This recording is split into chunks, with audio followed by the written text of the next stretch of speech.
before we get started, we had just a fun time this morning listening to Rob Cross. And so in the spirit of that interaction, making it interactive, I want to divide the room just for a moment because we think it really illuminates what Rob was talking about with the organizational network analytics. I wanted to call this Team 1. So you guys are going to be a team for just a moment. Team 1, right? Team 2. And this is kind of a competition, a little bit of an intelligence test. So Team 1, I don't know if you're going to win this one or not. Maybe Team 2 is going to beat you. But we're going to start this video. And what we want you to do, has anybody seen kind of the selective attention stuff? You have? Okay, so be cool. What we want you to do, Team 1, is count the number of passes. Well, we'll start the video. So there's a passing of a basketball. Try to figure out how many times the ball is being passed, okay? Same thing for you guys. And the one that gets the closest wins. And we don't have an iPad 3, but we'll give you an attaboy, okay? So, Kristen, start the video. So how many times are the players wearing white pass the basketball? Here we go. Check it out. Count the number of times.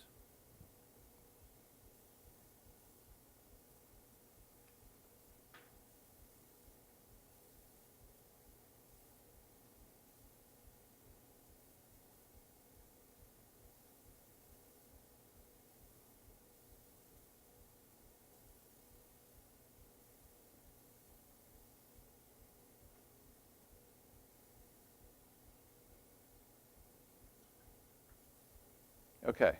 Team 1, how many times? 15. 14, 15. Consensus, gentlemen? Network analysis, we've got some consensus going on over here, slowing down process and efficiencies in the network. 15? 15. How many over here? 14. Okay. Did you see anything else on Team 1? Did you see anything else other than the basketball being passed around? You did? Okay. Pardon me? A lot of dribbling? Okay. Team 2? You've seen this before, haven't you? All right, let's show it. So this is interesting, guys.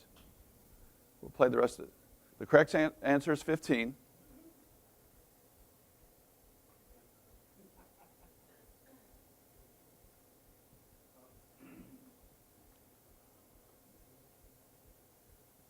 See the gorilla now, obviously.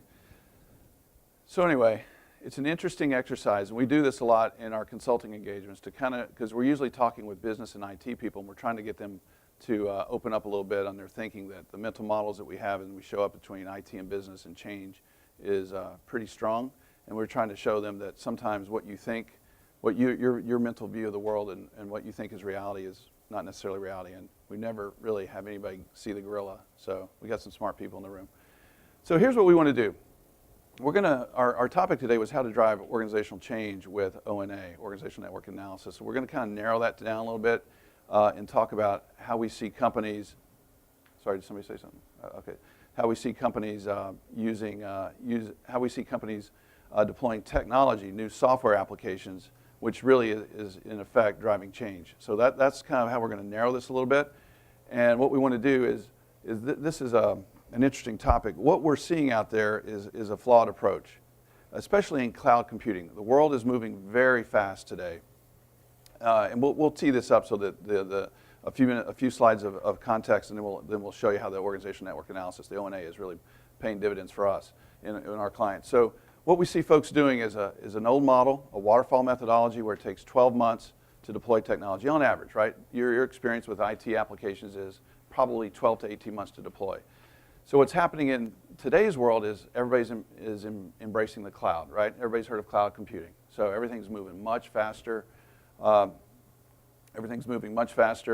instead of one application being deployed and therefore the change associated with that in 12 months, what we're seeing is change being introduced 3 or 4 or 5 times in 1 year. So in the same 12-month period, people are seeing much more change than they were previously. So this has a lot of implications for the organization. And I was at Salesforce 9+ years, did about 80 implementations of Salesforce, and I met Rob Cross in June of 2010. And the minute I saw how the ONA plays out with the informal formal, which we'll show you how we use it in just a moment, the lights went off. And why it becomes important to us is because if you think about it, there's a change curve that people go through. You've all seen slides, I'm sure, messages of this sort. It's natural, it's predictable, it occurs, but we see a lot of people not planning for it.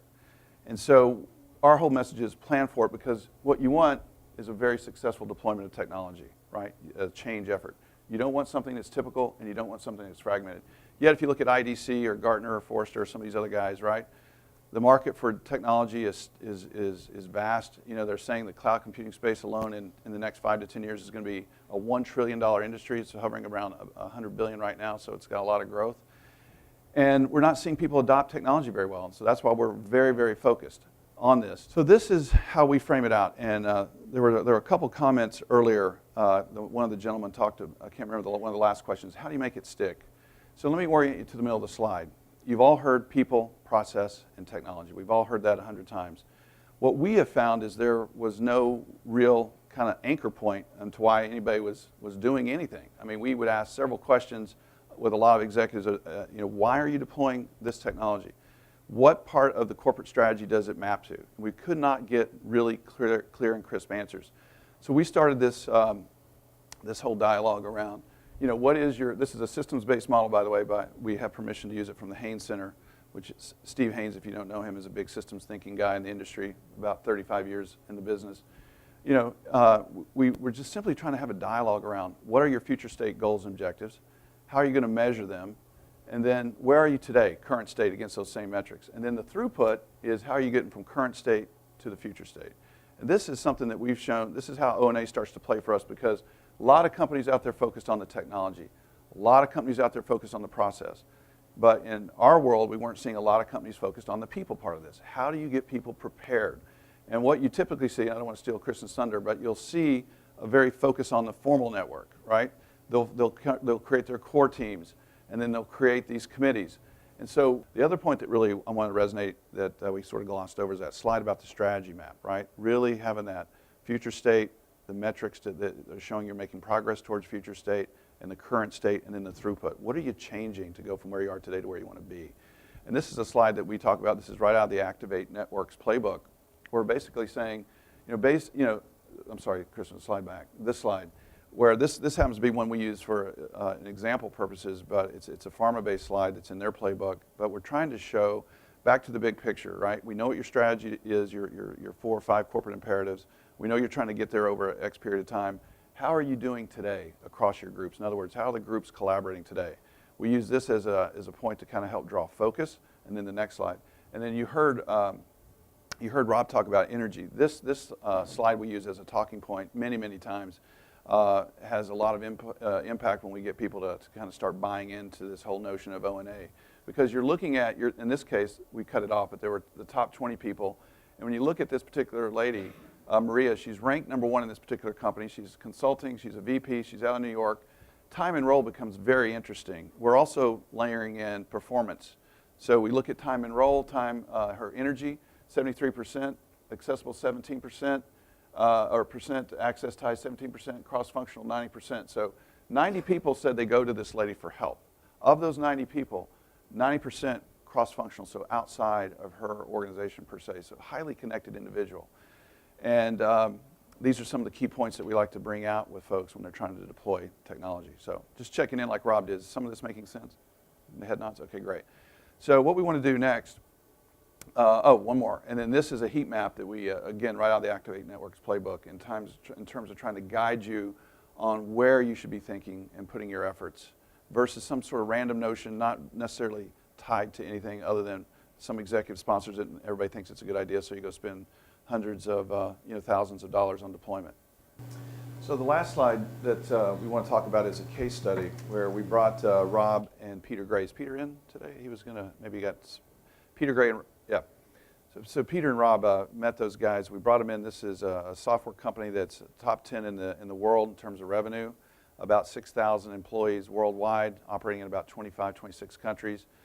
Trying to deploy a collaboration tool. So you heard what Rob said earlier about in his earlier presentation, the dark side of collaboration, right?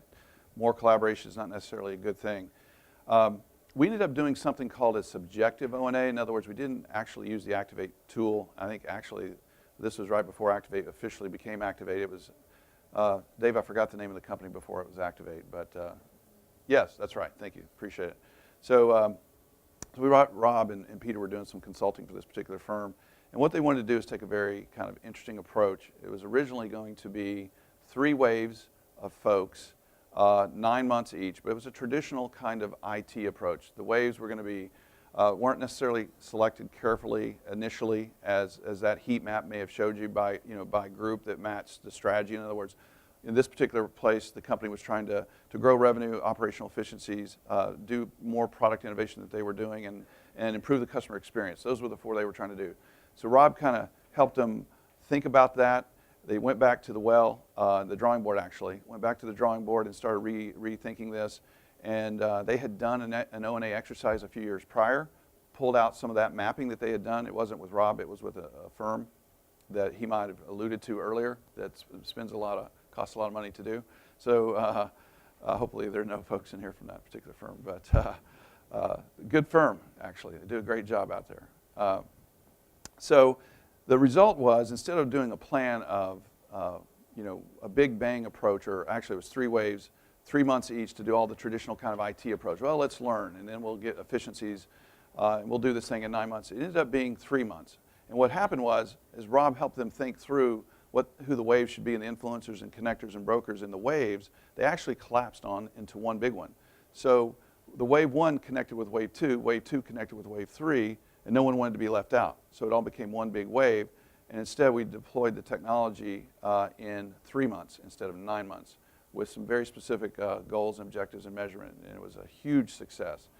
And so that's kind of what we've seen out there. We talk about this a lot. We're talking and leading with every customer that we talk to with O&A. We just think it's the way to go. It's illuminating for them the informal network that's out there to drive change. I can't imagine in our world trying to recommend deploying technology any other way than understanding who those folks are in an organization.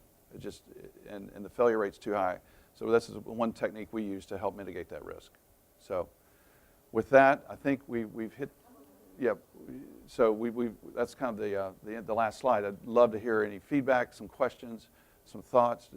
Yes, ma'am, are we provoking any kind of thinking here?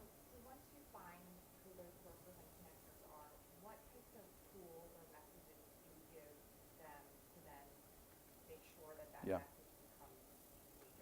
Sure. So for those that couldn't hear, the question was, once you find these brokers and connectors, what kind of tools or templates do you use to help you drive change? Is that a fair characterization? So in our world right now, we're calling them the early adopters, right? And they are treated extremely special. They're getting special recognition and by their company, dinners with the CEO, that kind of thing. But there's a lot of from a communication perspective, we use them to do any of the early training from a beta perspective to give feedback. We also involve them in any messaging, and they help us actually craft the message to make sure it's resonating by role. So we try to find them at all levels. That pyramid slide that Kristen showed, the end users, line managers, mid-management, exec, we try to find those connectors at all levels. So they're helping us with the communication, design, and medium, right? So email today is not very effective. They end up doing some little 1-minute videos, typically. We purposely, from a guerrilla marketing perspective, not to overuse the word guerrilla today, we've overused it already, but from a guerrilla marketing perspective, we help enlist them to say, look, you need to talk to your peers, and here's what you need to message, and here's why. And usually we have a strategy map that we start helping that become part of the communication vehicle, because what we're finding is that people do want to become part of something bigger than themselves. So there is their personal with them, but there's also, let's not think about Kodak, but what happens if you don't change, guys? You become not very effective. So there's that whole strategy map about why is the company doing this, and we find if we get those guys to help influence and drive the message, it gets through. We're still trying to do a better job of measuring how the messaging is getting through, but that's what we're trying to do. Does that answer your question? Yes, sir. Talk about either challenges or things that haven't gone well in trying to use social networking, particularly when O&A. Sure. What's blown up for you? What hasn't Sure. worked? Tell me 2 or 3 mistakes you've made. Great question, Nat. Thanks. Great question. So the question for those of you who couldn't hear was, what 2 or 3 things that we've learned from things that haven't gone so well with O&A? I think, candidly, we could get a little bit earlier in the process. We're sort of, if you think about a software buying cycle, you've got the salespeople from the vendor that are selling it, and then you've got a bigger SI that Rob sort of alluded to that has their whole sales cycle, and then they bring in boutique firms like us that are driving change and adoption of the technology.